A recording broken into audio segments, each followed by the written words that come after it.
பெரும்பாலும் பகலில் சண்டையே வராது, பார்த்துருக்கீங்களா? ஆம்பளை என்ன திட்டினாலும் பேசாமல் இருப்பா பகல் முழுதான். இந்தரி என்ன காப்பியா குர்றி தான் கொண்டு வர்றேன், இட்லி எடுத்து வைடு தான் கொண்டு வர்றேங்க. பகல் முழுதும் ஆமாங்க, இல்லைங்க, சரிங்க. எப்போ அதோட மேட்ரை ஓப்பன் பண்ண தெரியுமா? என்ன எல்லாரும் சிரிக்கிறீங்க? நீங்கள் பாட்டுக்கு வேறு எதையாவது கற்பனை பண்ணிகிட்டு இருக்கக்கூடாது. ராத்திரி சாப்பிட்றதுக்கு உட்காந்துருப்பேன், கையில் எல்லாம் மாற்றிட்டு வெறும் மேலோட உட்காந்து சோத்தை போடு அப்படின்னு உட்காந்துருப்பேன். சோத்தை போட்டுக்கிட்டு இப்படி குழம்புலாம் எடுத்து வச்சுட்டு, சரி நீ போ நான் சாப்பிட்டுக்கிறேன். இல்லை நான் உட்காந்துருக்கேன். இல்லடி நீ போடி நான் சாப்பிட்டுக்கிறேன். இல்லை நான் இந்த குழம்பு இடையில காட்டிங்கன்னா ஊற்றணும்ல, அப்பளங்கப்பெல்லாம் பொரிச்சு கொடுக்க சொல்லுவீங்க, பொரிச்சு கொடு. நான் பொரிச்சுக்கிறேன்டி, எடுத்துக்கிறேன்டி, நீ போடி. அவன் உட்காந்துருக்கதை பார்த்தோன்னே அவன் கண்டுபிடிச்சிட்டான், ஏதோ பிரச்சனையை கிளப்புறதுக்கு தான் உட்காந்துருக்கான்னு கண்டுபிடிச்சிட்டான். சரி உட்காரு அப்படின்ட்டு குழம்பை ஊற்றி சோத்தை பிணைஞ்சி இப்படி வாய்க்கிட்ட கொண்டு போகிறேன். வாய்க்கும் கைக்கும் இடையில விடுறாயா வாக்கியத்தை, உன்னைய கட்டி நான் என்னத்தை கண்டேன். அப்புறம் பேசிக்கலாம். அப்படி 2 வாய் சோத்தை தின்றேன். இந்த நேரத்தில் தான் சொல்லாட்டு, என்னையா நீலாம் ஒரு ஆள், காலையிலலாம் நல்லா தானடி இருந்த, அப்போ இருப்பான் சொல்லுப்ப, என்னடி வேணும் இப்போ உனக்கு? நீயும் பக்கத்து வீட்டுக்காரனும் ஒரே இடத்துல தானே என் வேலை பார்க்குறீங்க. அவன் பாரு இந்த பழைய டிவிஎஸ் 50 மாற்றிட்டு புல்லட்டு வாங்கி அவன் பொண்டாட்டியை பின்னால் உட்கார வச்சு மல்லிகை போச்சுக்கிட்டு துத்து இந்த மாதவரமே ஓட்டிகிட்டு போகிறேன். எனக்கு வகரெல்லாம் பதப்பதன்னு எரியுது. நீ இந்த ஓட்ட டிவிஎஸ் 50 புருக்கான்னு என்னை பின்னால் உட்கார வச்சுக்கிட்டு வெக்கமாக இருக்கு உன் பின்னால் வண்டியில் வர்றது. அவனு நீயும் ஒரே ஆஃபீஸில் தான் வேலை பார்க்குறீங்க. அவன் எப்படி வாங்கினான்? இப்போ என்னடி வேணும்?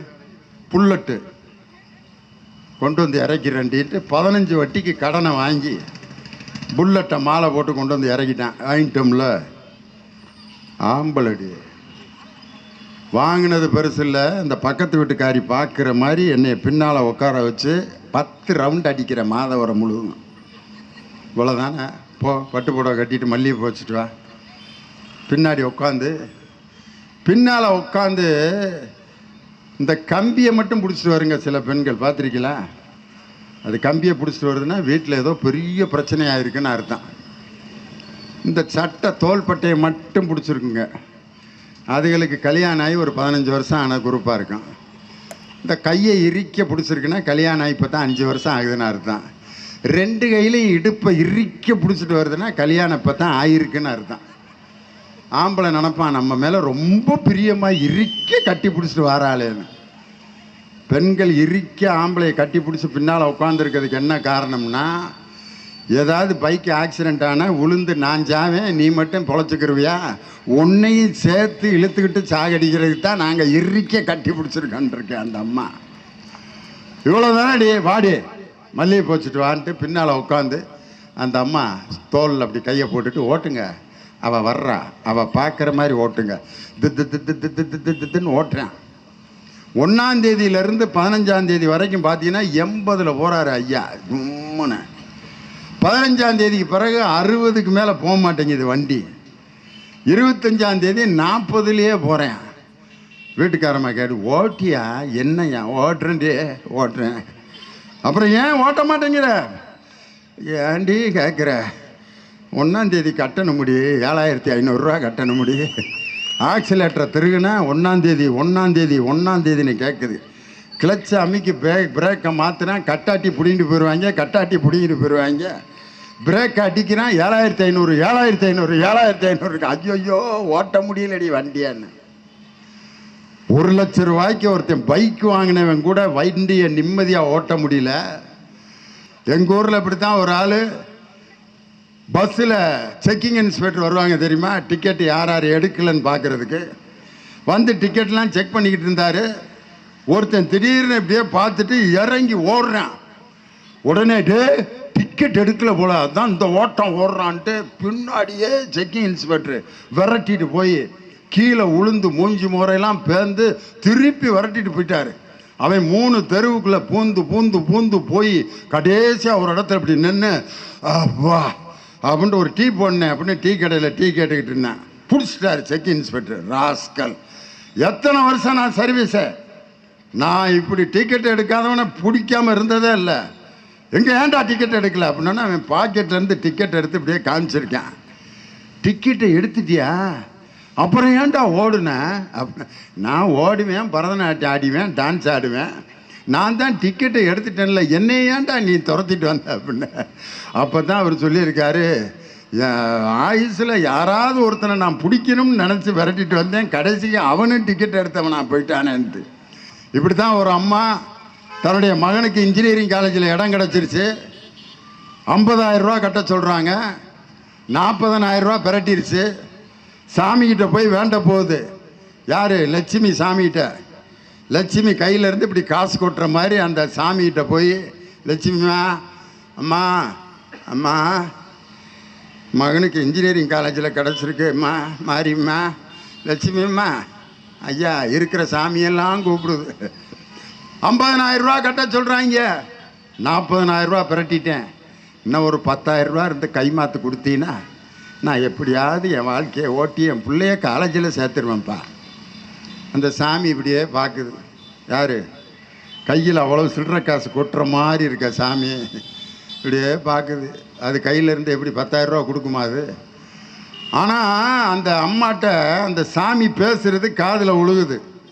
என்ன பேசுதுன்னா, என் வேதனை உனக்கு தெரியாதும்மா, எனக்கிட்ட போய் 10,000 ரூபா கடன் கேட்குறிய, என்கிட்ட இது வரைக்கும் 5 காசு ஒரு வயலும் கொடுத்ததில்லை, என் முன்னாடி தான் உண்டியெல்லாம் போடுறானுங்க, என் முன்னாடி தான் உடச்சி என்றாங்க, என் கையில் இது வரைக்கும் ஒரு 5 ரூபா கொடுத்துட்டு போயிருக்கானே அவனாது, எல்லாரும் எடுத்து எண்ணிட்டு போகிறாங்களே ஒழிய என் கையில் யாரும் கொடுக்கறதில்ல, என் வேதனை ரொம்ப கொடுமையான வேதனைமா, என்கிட்ட போய் 10,000 ரூபா கேட்குறியான்ட்டு சாமி கண்ணீர் விட்டு அழுததை கேட்டுட்டு அந்த அம்மா வெளியில் வருது. பெண்கள் கையில் பொருளாதாரம் இருக்கணும். காரணம் என்ன? ஆண்கள் ஒரு காசை டக்குன்னு பாக்கெட்டில் வச்சுருக்கதை டப்புன்னு செலவழிச்சிருவாங்க. ஏன்னா ஒரு 1000 ரூபாய் ரேஷன் கடையில் வாங்கிட்டு வர்றாருன்னு வச்சுக்கோங்க, கொடுத்தாச்சு செப்டம்பரில், ஆம்பளைகளுக்கு கொடுத்தாச்சு அப்படின்னா என்ன ஆயிருக்கேன், 1000 ரூபாய் வாங்கிட்டு வர்றப்போ ஒருத்தன் பார்ப்பேன், என்ன மாப்பிள்ள 1000 ரூபாயா,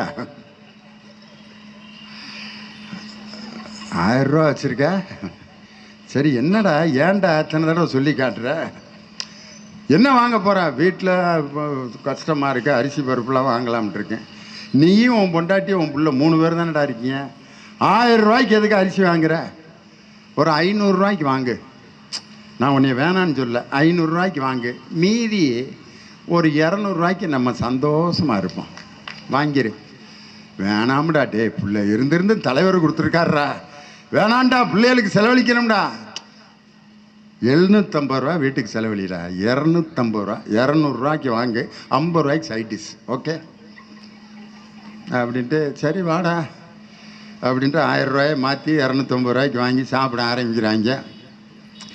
அவரெல்லாம் சொல்ல என்ன அது பசி பேசுகிற அப்படின்ட்டு, இல்லை மாப்பிள்ள ஒன்றும் அவ்வளவா நல்லா இல்லை இப்போ சாப்பிட்டது, இன்னும் ஒன்று மட்டும் வாங்கிறேன், டே வேணாம்டா அரிசி பருப்புலாம் லிஸ்ட்டு போட சொல்லிட்டேன்டா, பலசர கிடைக்கும் கொடுத்துக்கலாம்டா, அடுத்த மாதம் 1000 ரூபா வரும்ல அப்போ வாங்கிக்கிறலாம் அப்படின்னே ஏற்றி ஏற்றி 250 250 முடிச்சுட்டு 2 பேரும் சாக்கடையில் கிடக்கிறேன். அப்படியே எல்லா ஆண்களும் இப்படி இருப்பாங்கன்னு சொல்ல முடியாது, இருக்கு அந்த மாதிரி. ஆனால் ஒரு பெண் கையில் ஒரு 1000 ரூபாய் கொடுத்தால் ஒரு நகைச்சீட்டு ஒரு பாத்திரச்சீட்டு போட்டு தன் பெண்ணுக்கு தன் மகளுக்கு 5 பவுன் நகை சேர்த்து கல்யாணத்தை முடிச்சு வைப்பாயா ஒரு பெண்ணு. ஒரு பெண்ணுக்கு பொருளாதார சுதந்திரம் எப்படி கொடுக்கப்பட்டது, ஒரு பெண் எப்படிப்பட்ட பொருளாதாரத்தை இன்னைக்கு கொடுப்பாங்க.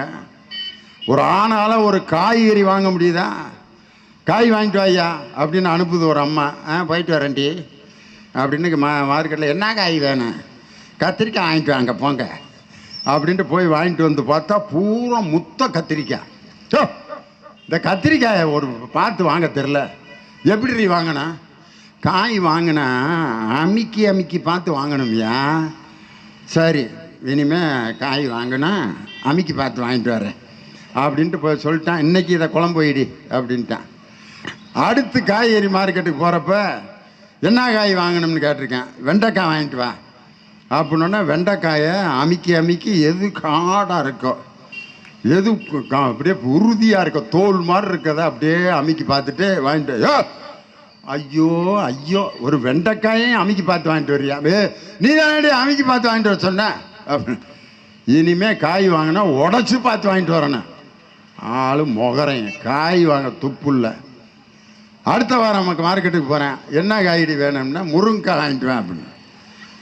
முருங்கைக்காயை வாங்கி வாங்கி ஒன்றொன்னா உடச்சி போடவும் மார்க்கெட்டுக்காரன் பூரா வெளுன்னு வெளுத்து, ஏன்டா வாங்கின காயை பூரா உடச்சி போட்டுக்கிட்டு இருக்கேன் மனுஷனாடான்ட்டு அவனை அடித்து லைட்டு மரத்தில் கட்டி வச்சுருக்கேன். அப்புறம் இந்த அம்மா என்னையாண்ணா நீ ஏன்னாடி உடச்சி பார்த்துட்டு வாங்கிட்டு வர சொன்னேன், நான் ஒரு 50 முருங்கைக்காயை உடைச்சேன், என்னையை உடச்சி விட்டாங்க அப்படின்னு.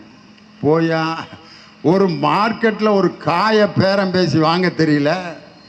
ஆனால் பெண்கள் போய் பார்த்தீங்கன்னா கிலோ எவ்வளவுமா கத்திரிக்காய் அப்படின்னா அந்த அம்மா சொல்லும் 50 ரூபான்னு. 10 ரூபாய்க்கு கொடுங்க.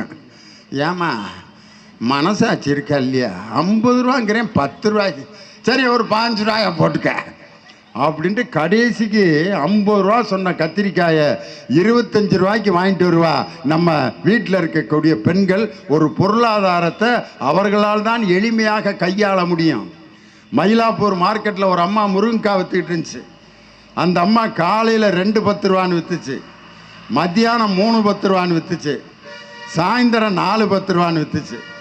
அந்த அம்மாட்ட ஒரு ஆள் வந்து கேட்டான், காலையில் 2 10 ரூபான்னு விற்றிய, மத்தியானம் 3 10 ரூபான்னு விற்றிய, சாயந்தரம் 4 10 ரூபான்னு விற்ற, ஏம்மா அப்படின்னு கேட்டோன்னா அந்த அம்மா சொல்லுது, ஒரு வயசான பாட்டி சொல்லுது, 2 10 ரூபான்னு விற்றுக்கிட்டு இருந்தேன், மொத்தம் நான் 200 ரூபாய்க்கு வாங்கினேன் முருங்கைக்காய், 2 10 ரூபான்னு விற்றேன், 200 ரூபா கிடச்சிருச்சு, 12 மணிக்கெலாம் 200 ரூபா கிடச்சிருச்சு, இனிமேல் கிடைக்க போகிறதெல்லாம் லாபம் தான், அதனால தான் ஜனங்க இன்னொரு காய் சேர்த்து வாங்கிட்டு போட்டோம்னு 3 10 ரூபான்னு கொடுத்தேன் அப்படின்ச்சு.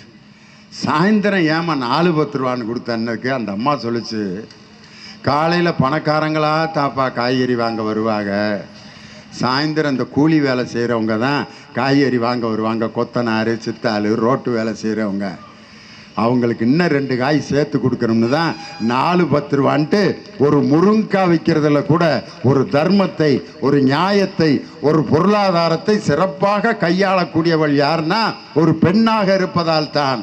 இன்னைக்கு எத்தனையோ பெரிய பெரிய மருத்துவமனைகள்லாம் இருக்குது, ஆஹா ஓஹா 5 மாடி 15 மாடி. டாக்டர்கிட்டலாம் அப்பாயின்மெண்ட் வாங்கிட்டு தான் போகணும். டாக்டரை பார்க்க முடியுமா? இல்லைங்க, சாயந்தரம் 5:30 மணிக்கு தான் வருவார். பெரிய ஆஸ்பத்திரியாக இருக்கும், ஆனால் எழுதி போட்டிருப்பான் தெளிவாக, மேலே போகும் வழி. ஆஸ்பத்திரியில் நம்பால் புரிஞ்சுக்கிட்டேன், இங்கே போனாலே மேலே கொண்டு போயிடுவாங்க போல இருக்கு, அதுதான் தெளிவாக எழுதி போட்டிருக்காங்க. ஒரு டாக்டரை கன்சல்ட் பண்ணோம்னா 2000 ரூபா 10,000 ரூபான்ட்டு. எவ்வளவோ மருத்துவ வசதிகள் இருந்தும் நம்ம கொரோனாவில் பாதிக்கப்பட்ட போது நம்மை காப்பாற்றியது எது என்றால் கபசுர குடிநீர் என்ற அந்த சித்த வைத்திய மருத்துவம் தானையா. இந்த நேரத்தில் கொரோனாவிலிருந்து நமக்கு விடுதலை கொடுத்தது நம் பாரம்பரியமான தமிழக மருத்துவமான சித்த மருத்துவத்தினுடைய அந்த மருந்துகள் தானையா நமக்கு கொடுத்துச்சு. மிளகு கஷாயம் குடி, தாலி சாதி சூரணத்தை சாப்பிடு, திருகடுகம் சூரணத்தை சாப்பிடு அப்படின்ட்டு அன்னைக்கு நாட்டு மருந்து கடையில் அப்படி கூட்டம். அப்படிப்பட்ட ஒரு நாட்டு மருந்துக்கு இன்னைக்கு கூடிய மரியாதை